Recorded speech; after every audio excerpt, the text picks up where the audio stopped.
me acompaña casi en el nacimiento de mi vida profesional y después yo voy a dar cuenta de cómo fue esto porque es interesante.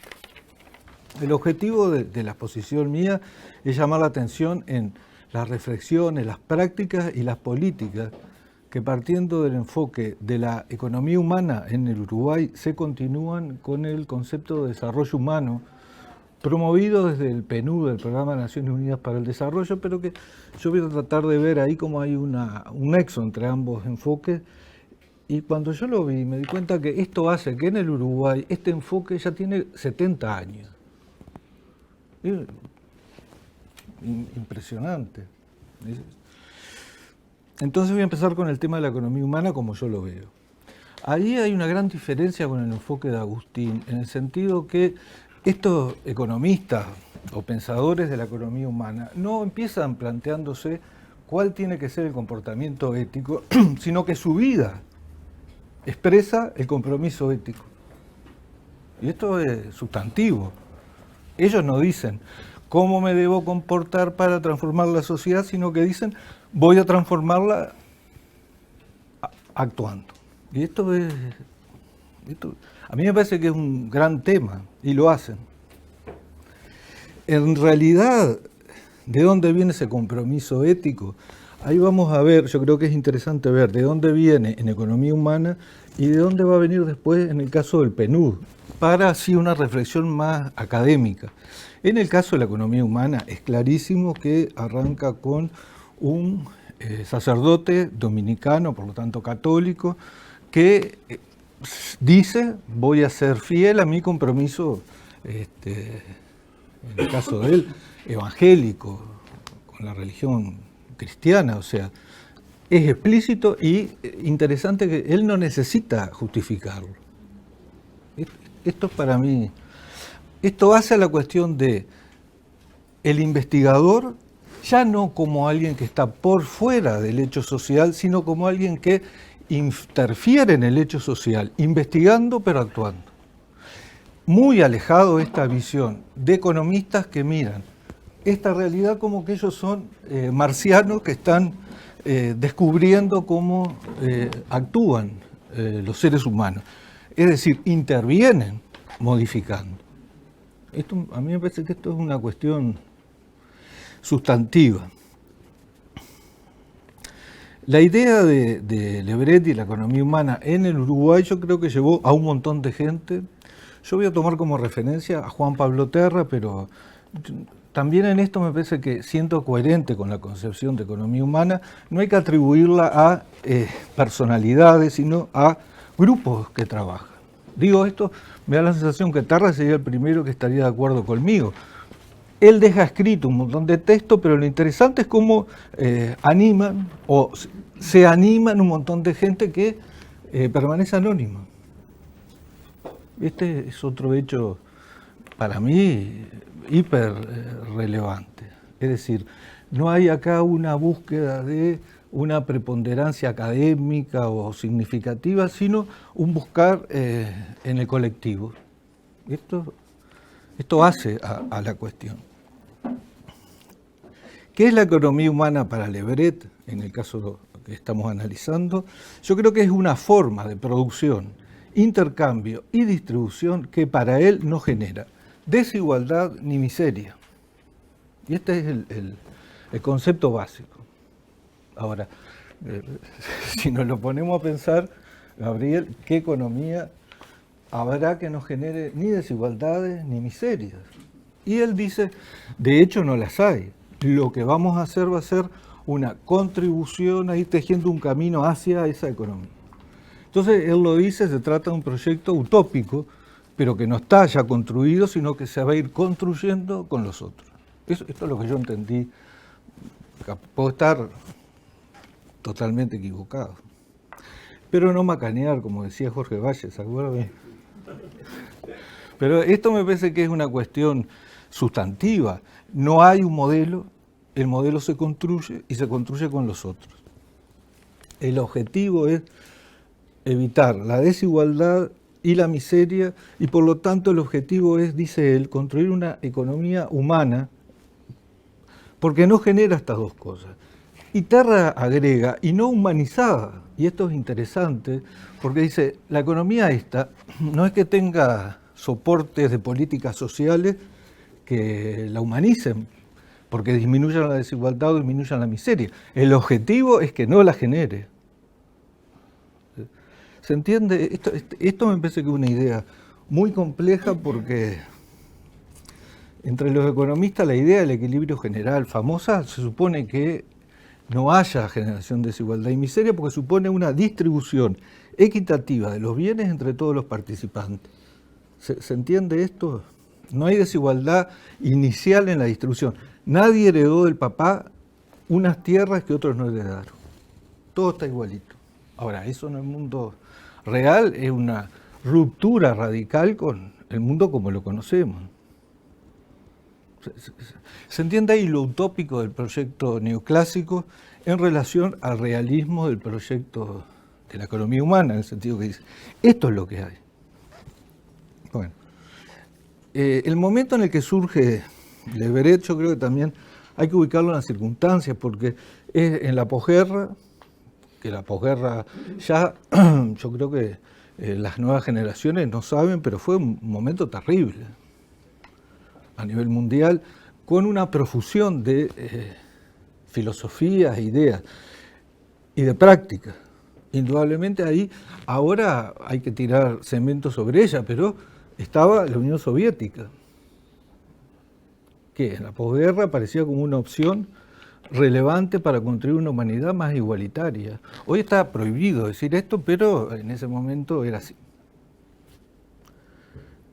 ¿Y qué otra cosa? También estaban todas las otras corrientes existencialistas que reclamaban una nueva posición del ser humano en el universo. Digo, yo por lo menos la cuestión de Sartre, otro que se le tiró cemento arriba, era una cuestión de debate entre la gente de mi generación. Ahora ni saben quién era Sartre, pero es así.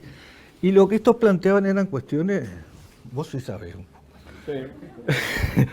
No es suficiente como para no considerarlo muy importante. Claro. Eran cuestiones bastante relevantes para un católico como Leverett y un católico como el propio Juan Pablo Terra. Ahí entonces entramos, yo creo, en un área que yo no me voy a meter porque es realmente compleja. Entrar a ver dónde están los puntos de contacto. A mí particularmente me interesó la cuestión de Leverett y la economía humana con el marxismo, porque como idea de sociedad, la marxista y la comunista tienen su atractivo. Ahí capaz que me matan a mí, pero, o por lo menos para nuestra generación. Siempre lo tuvo porque era la propuesta de una sociedad igualitaria en la cual la desigualdad y la miseria desaparecerían. Entonces, ¿cómo interactuaban estos dos? Y esto es interesante porque estos católicos no rehusaron el desafío de mirar de frente eso y respondieron de una manera interesante. A mí Pablo Martínez me invitó a hacer un trabajo para el Instituto Juan Pablo Terra y me puso a mirar las críticas de los católicos del periodo de entreguerra a la Unión Soviética y son ultra interesantes. ¿Pero por qué? Porque después que se cayó, o gran parte de las razones que se atribuyen a por qué cayó ya estaban formuladas. ¿Se entiende lo que estoy diciendo? Y desde una posición no dogmática, sino diciendo, bueno, mira, con el plan desde arriba y sin participación de la gente, esto peligra. Ese es como un argumento fuerte que se decía por todos estos pensadores. Bueno, en todo caso, la economía humana para Leverett, según Juan Pablo Terra, era una economía que se concebía como una meta, se concebía también como una disciplina. Y esto, en el caso nuestro, fue muy importante porque cuando nosotros arrancamos no estaba para nada esta cosa que es del imperialismo económico. O sea, viste que los economistas como que damos la verdad y después los sociólogos, los cientistas políticos, los antropólogos tomaron todo el pensamiento económico y lo aplicaron a su disciplina. Esto era al revés, lo que ellos proponían. Veamos estos que saben y lo tomamos para entender la economía. Hoy está al revés. Digo, un politólogo lo más probable es que analice el problema electoral en términos de mercados y partidos políticos y cuotas, ¿sí? Bueno, ellos decían al revés. La economía que tomara lo que podían aprender las otras disciplinas y lo incorporara. Entonces, ahí, de alguna manera, según dice Terra, el objetivo de la economía humana era una integración de los conocimientos que superara el empirismo y la compartimentación de las áreas del conocimiento, lo cual impide la explicación e interpretación de los problemas sociales y, decía él, paralizan la acción. Nos quedamos buscando la explicación y al momento de buscar la explicación no hacemos nada porque nos tranca la propia incapacidad para pensar el problema. Eso me parece que es una cuestión también interesante. En el plano del contenido concreto a la economía ortodoxa o la economía neoclásica, acá hay que ir con cuidado. Yo diría, a la economía liberal hay una crítica radical en el sentido que se critica el sustento filosófico de la economía neoclásica, que es el utilitarismo. O sea, hay una crítica, es decir, el hombre no es un ser utilitarista. De hecho, lo que ellos dicen, yo qué sé qué es el hombre, lo que yo sé es lo que ellos sí quieren hacer en la sociedad. Y vuelvo de vuelta al principio. Tampoco en esto no hay un antiintelectualismo. Se podrán imaginar que con sacerdotes católicos dominicos lo que nos faltaba era intelectualismo, pero a mí me parece que le dan ese contenido. En términos concretos, Terra ahí hace un análisis del contenido de la economía humana que yo se los voy a evocar porque a mí me pareció interesante, sobre todo ahora, porque él dice que sobre todo para Le Bret, el análisis de la economía era en términos de sectores, y que Le Bret sobre todo decía que había que específicamente darle importancia a un sector de bienes esenciales que asegurara la disposición, dando seguridad a la población y por fuera de las reglas capitalistas de estos servicios mínimos que la gente requería. Esto sí es una cuestión hiperrelevante, ¿no? Lo saca de las reglas capitalistas porque es esencial para todos los seres humanos. Dos cosas. Primero, en ese sentido, se aleja del marxismo soviético, en el sentido de planificar todo, pero sí dice, bueno, pero lo que son bienes básicos o necesarios, eso hay que planificarlo y sacarlo de la órbita. El segundo sector que ellos proponen, o por lo menos Terra dice, Le Bret propone, esto hay que repasar porque Le Bret escribió un montón de libros. Pero a mí me llamó la atención esto que toma Terra, que yo creo que después se va a proyectar y vamos a ver. Él dice que hay un segundo sector destinado a bienes de comodidad y ahí sí dice hay que dejarlo librado del riesgo.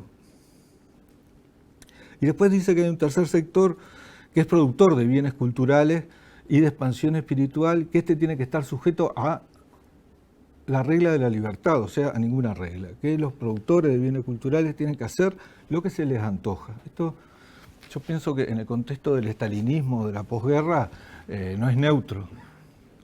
¿Se entiende el punto este?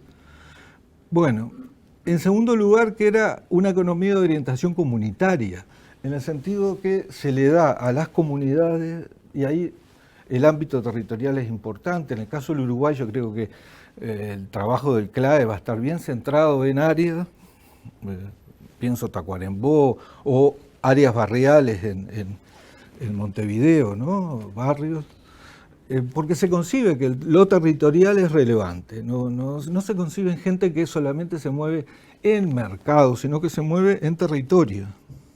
Eso es otro tema muy lindo, me parece a mí también, más que lindo, a explorar. Y esa cuestión de lo territorial el enfoque de economía humana lo va como ascendiendo poco a poco hasta llegar a un diagnóstico de todo el mundo y la identificación de los problemas del subdesarrollo. ¿Se entiende? Como que cuando empiezan a mirar el mundo dicen, pero caramba, no solo había barrios pobres en la Bretaña francesa, en la zona de los pescadores, que ese fue sino que vemos que en el mundo hay naciones enteras muy pobres. Y entonces ahí empiezan ellos a fortalecer todo el discurso del desarrollo y de su desarrollo como problemática. Y acá hay una contribución bastante importante. El método de esta disciplina, según Terra, para mí, para él es conseguir síntesis interpretativas que permitan el diagnóstico de las necesidades humanas y las carencias sociales. O sea que lo que se quiere son síntesis de interpretación, no solo manifiestos políticos, sino fundamentados. Eso es a menos lo que a mí me parece, y yo creo que en ese sentido en el Uruguay aparecen, si bien ocasionalmente, rasgos de este objetivo. La ley de vivienda del 68, si uno lee los fundamentos, lo que tiene es esto. Hay un fundamento en base a la situación social del país y ante esa situación social, bueno, ¿cómo actuamos? Con un cambio institucional. ¿Cuál es la ley de vivienda? La creación del hipotecario, bla. No voy a insistir porque vieron que está lleno de homenajes ahora a esto, ¿no? Pero yo creo que por eso digo de 70 años con aporte. La segunda cuestión es que desde el CLAE claramente hay un primer periodo de investigación, acción social en los 50-60 con los llamados equipos del bien común, liderados detrás de esta idea de Lebret y dirigidos, pero de vuelta vuelvo a insistir, no es el producto de la mente, no es que desciende vía terra, nada, sino que se construyen equipos que hacen un diagnóstico de la situación social de Uruguay importante. Yo no me voy a detener, pues yo de hecho ya ahí era niño, pero también de estos equipos en la participación en los diagnósticos de la CIDE, que eso es otro tema. Sí, yo creo, y acá es donde yo arranco, es importante la labor de el CLAE en la formación. Y ahí es donde, por ejemplo, yo en el 1978, hace como 500 años, vine acá, me acuerdo, a un curso con Walters de formación de investigadores en economía. Y Walter ahí, eso fue muy lindo para nosotros porque estábamos asediados, era el año 1960, la dictadura, lo que había que repetir era el discurso neoliberal que se empezaba a instrumentar en el Uruguay, a expandirse de una manera sistemática. Cuando nosotros en la clase decíamos la pobreza, los profesores decían, eso no es un concepto científico. Es así, no estoy inventando.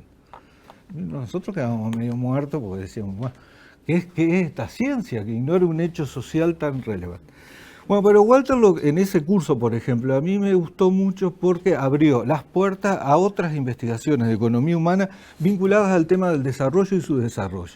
Y sobre todo a dos economistas muy vinculados al enfoque que fueron, por un lado, Franz Hinckelhammer, el alemán que vive en Costa Rica, otro católico bravo, me parece a mí, que en aquel momento había escrito un libro que se llamaba La dialéctica de su desarrollo, donde interpretaba el problema de su desarrollo como parte del desarrollo capitalista.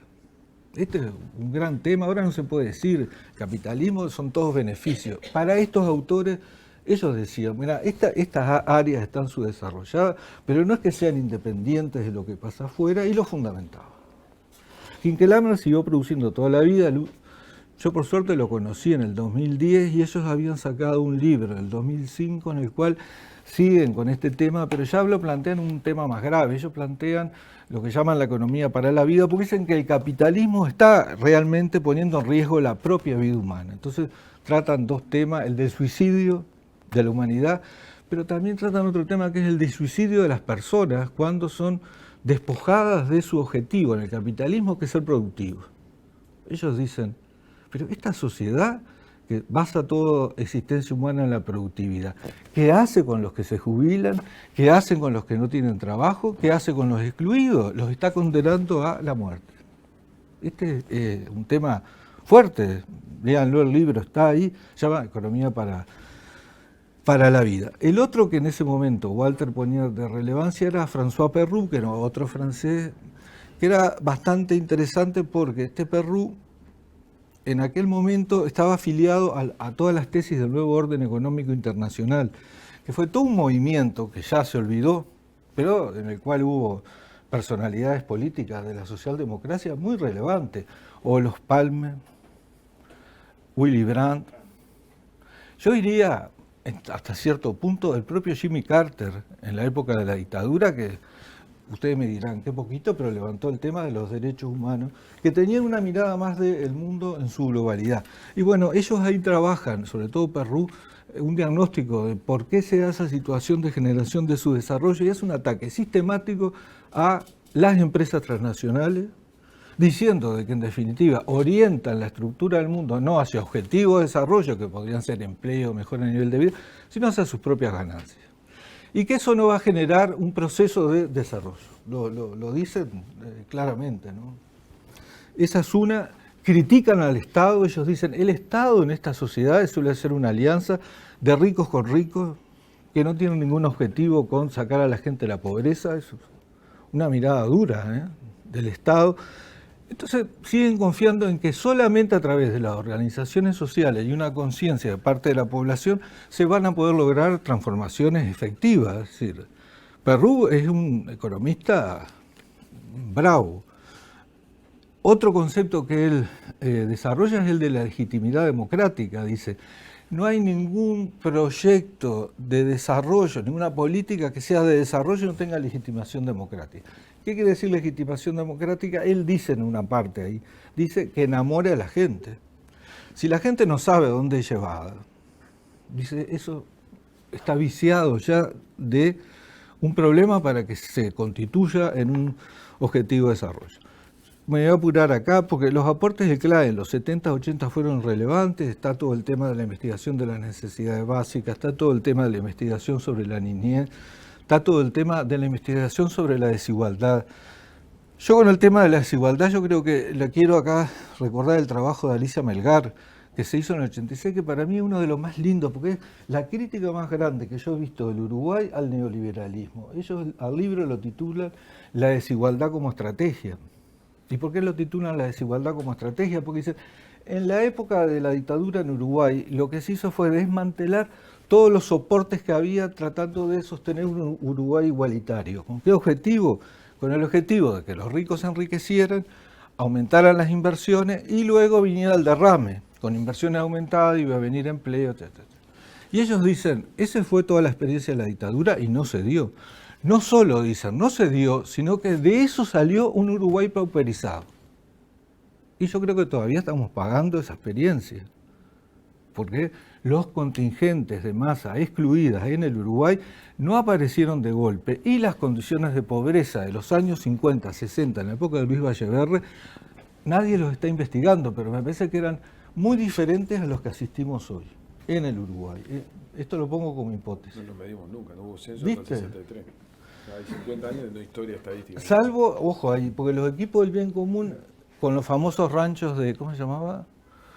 Ranchos de rata, etcétera, en el interior, son los que alertan sobre esos problemas de distribución graves en el Uruguay en los años 50. Eso es, bueno, después yo creo que de la cuestión de la economía humana, desde la práctica para mí, y acá de vuelta yo me siento incorporado, porque tuvo dos vertientes bien relevantes. Una fue desde el cooperativismo.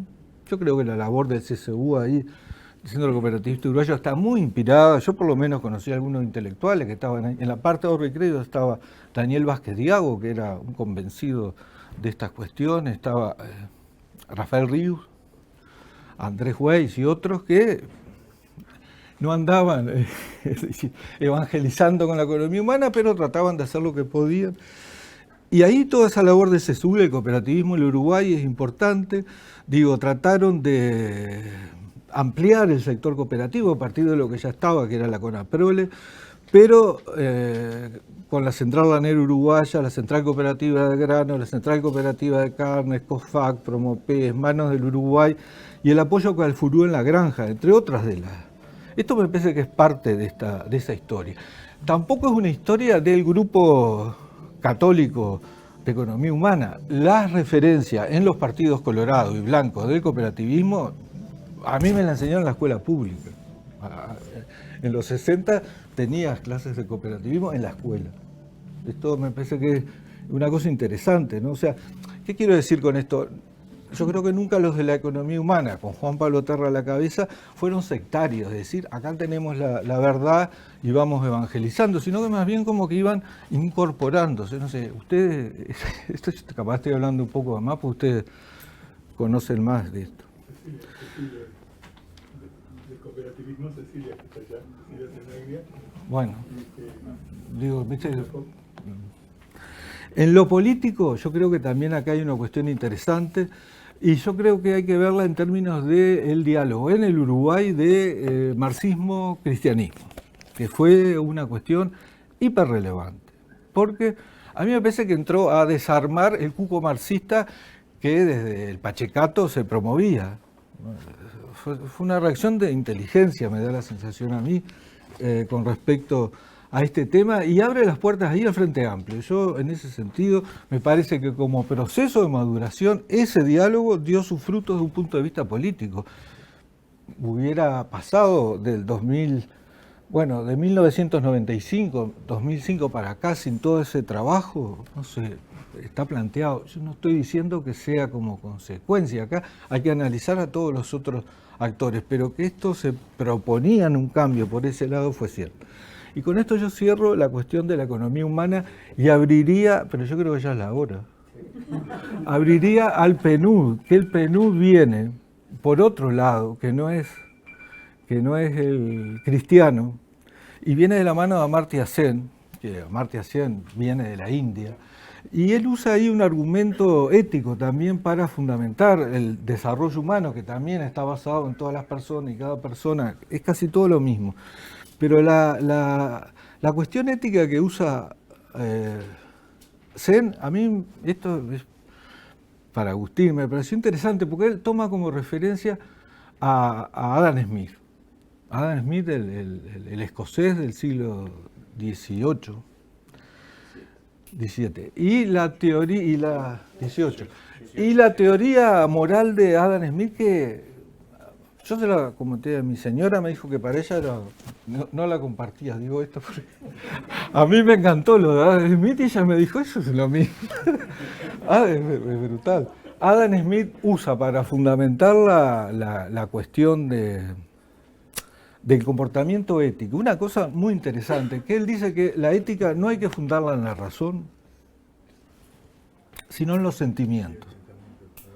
Y es una cosa compleja, porque él dice ahí, y se los voy a leer a Adam Smith, porque a mí me encantó, pero ya ven que no acarrea todo. Dice, por más egoísta que se pueda suponer al hombre, dice Adam Smith, existen evidentemente en su naturaleza algunos principios que lo hacen interesarse por la suerte de los otros. Y este sentimiento de preocuparse por los otros, dice, esto a mí es muy lindo y me parece importante recalcarlo en el Uruguay de hoy. Dice, de este sentimiento de ver al otro, dice, no está desprovista de él ni el mayor malhechor ni el mayor violador de las leyes de la sociedad. Esto es interesante, porque no lo dice desde una postura evangélica. Él no habla acá de la parábola o el samaritano, ni el sermón de la bienaventuranza. Lo que está hablando es de ¿de qué lado está hablando? ¿Se entiende lo que quiero decir? Y sin embargo, bueno, Sen lo retoma y hace de la cuestión del desarrollo humano un fundamento ético en base a esto. De vuelta, no se dice qué es el hombre, no se dice cómo. Yo creo que no hay ahí una reflexión, sino que decís, mira, el hombre todos se interesan por el otro, no me vengas con que son bribones. Ojo que Hume y Smith eran muy amigos, y sin embargo, ahí hay una diferencia media radical, y a partir de esto Sen va construyendo la cuestión del desarrollo humano. O sea que, como diría Juan Pablo Terra, y lo dice al recordar a Leveret, no le da a la ética un fundamento de corte teológico, sino de corte filosófico. Y Sen, yo creo, lo que hace es retrotraerse a un periodo de la historia que todavía hay que volver a revisar, que es la época de la Ilustración. Y él se comporta, Sen hoy, como un ilustrado en relación a todos los economistas que andan buceando qué vamos a hacer con la ética, en mi opinión. ¿Se entiende? Adam Smith, cómo concibe la economía es a partir de esta visión bastante sencilla del hombre, pero que no es ni bribón ni santo. ¿Se entiende el punto? Entonces dejémoslo, dice un poco de lado, la reflexión sobre qué es el hombre y vayámoslo a ver, y acá está lo que decía Agustín, en sus circunstancias, y hace todo un análisis institucional que para mí de vuelta es muy relevante en Smith, porque por ejemplo, él dice que Europa está sumida durante siglos en el feudalismo por la ley de herencias, que era la ley del mayorazgo. Solo hereda el hijo varón, y dice Smith, esa es una barbaridad que hay que eliminar. Y en esa eliminación del derecho de herencia, Smith funda las posibilidades del desarrollo de una sociedad diferente. ¿Se entiende? Ahí ven un poco. Con respecto al propio capitalismo, en general acá, sobre todo por obra de Ramón Díaz, ha habido, yo creo, una lectura media sesgada de la contribución de Smith, y lo digo con afecto hacia Ramón Díaz porque él en su momento lo fue, pero muy basada en el egoísmo personal y en nada de Smith como fundador del capitalismo. Y yo, si ustedes lo leen, yo lo leí, van a quedar azorados, porque las cosas más fuertes de Marx ya están contenidas en el propio Smith, como por ejemplo el decir que todo Estado está siempre construido en defensa del rico contra el pobre. Y él dice, porque el Estado lo que hace es garantizar la propiedad privada. Es brava esta idea. Pero vio que acá el marxismo ya, el cuco se cayó, porque ¿qué más dice? La visión más dura de Marx sobre el Estado. Esta es una cosa que dice Smith sobre el Estado. Entonces dice, la única forma de controlar a este Estado es vigilando, dice, las alianzas que hacen los miembros del Estado con las empresas. Porque cuando Estado y empresas se unen, el que sale pagando va a ser el consumidor. Y ahí viene toda esa tesis de la economía neoclásica bien conocida, pero es duro, ¿no? Smith en ese sentido. Y lo otro que dice que también que el Estado, en términos de desarrollo, tiene que preocuparse en hacer transformaciones, y él pone el ejemplo de construir carreteras, abrir ríos, vías de comunicación, porque dice, esas cosas nunca las va a hacer el sector privado en el capitalismo, porque no tiene un horizonte como para llevarla adelante, solamente si el Estado las hace, se harán. Y si se hacen, pone en circulación las posibilidades de cada ser humano de mejorar sus condiciones de vida personales. ¿Se entiende más o menos? Igual advierte Smith la segunda gran tesis del marxismo, que es la de la alienación. Dice, también es importante que el Estado dedique recursos para la educación de la gente, porque dice, él habla de capitalismo, habla de sociedad comercial. Dice, en la sociedad comercial cada cual vale porque le vende al otro sus capacidades. Smith llora con esto porque dice, qué hombres más horribles son estos, que son como si fueran esclavos en un mercado, lo dice, no lo digo yo. Pero dice, en general todos se vuelven tan rutinarios en sus tareas que en general pierden las capacidades civiles, dice Adam Smith. Y el Estado tendría que mantenerse dándoles educación. Ustedes fíjense en que el concepto de educación que acá plantea Adam Smith se aleja muchísimo del concepto de educación prevaleciente en nuestras sociedades, que es educar para el mundo del trabajo. Smith... Esto es bravo. Smith dice, eduquémoslo para la vida en comunidad. Eso a mí me impactó. Se podrán imaginar que estas dos ideas del papel del Estado y el tema de la alienación, si ustedes quieren seguir, leamos El Capital y El Capital de Marx, y esto se potencia a niveles enormes. Y bueno, yo esto lo que les quería mostrar, o por lo menos ver, es otro enfoque también de la economía humana, que en el Uruguay yo creo que hemos tenido dos aportes. Uno, los informes mundiales del PNUD. Yo los he seguido, pues yo soy docente en la facultad, y desde el 90 que empezaron a aparecer los he seguido porque son los únicos que yo he encontrado donde se articula una postura crítica respecto a muchos problemas. En el año 91, ellos son los primeros, los del PNUD, y yo tampoco le voy a hacer propaganda acá, pero lo digo, son los primeros que sacan un informe que se llama La Renta de la Paz. Entonces ellos se preguntan ahí, una vez que se cayó el muro de Berlín y terminó la Guerra Fría, miren qué ingenuidad, dicen, todos los recursos que las sociedades destinaban al mantenimiento del esfuerzo militar, ¿a dónde lo vamos a destinar? Y ellos proponen ahí destinarlos a el desarrollo, sobre todo en las áreas más pobres del mundo. Por supuesto, inventaron nuevos nuevos problemas. El terrorismo empezó a aparecer con una dimensión incalculable. Esto lo agrego yo, pero bueno, ahí fue un problema, una propuesta. Después hacen otra propuesta respecto al consumo. En el año 98 saca un informe muy lindo sobre el consumismo. Después han insistido bastante sobre el tema del medio ambiente, después sobre el tema del trabajo y las condiciones del trabajo y el cambio técnico. Yo no digo con esto que esto tenga en la misma fuerza espiritual que tuvo el CLAE y la gente que estuvo comprometida con la economía humana en el Uruguay, porque lo vivencial no es lo mismo desde un instituto que pelea para sobrevivir que de una institución internacional financiada con recursos estatales. ¿Se entiende? Como diría Juan Pablo Terra, yo me parece que la mística no es la misma. El libro Mística, Desarrollo y Revolución. Pero igual eso está entre nosotros y la gente del PNUD ha sacado últimamente esos cuadernos de desarrollo humano, no sé si los conocen, que plantean algunos temas interesantes y con esto terminé.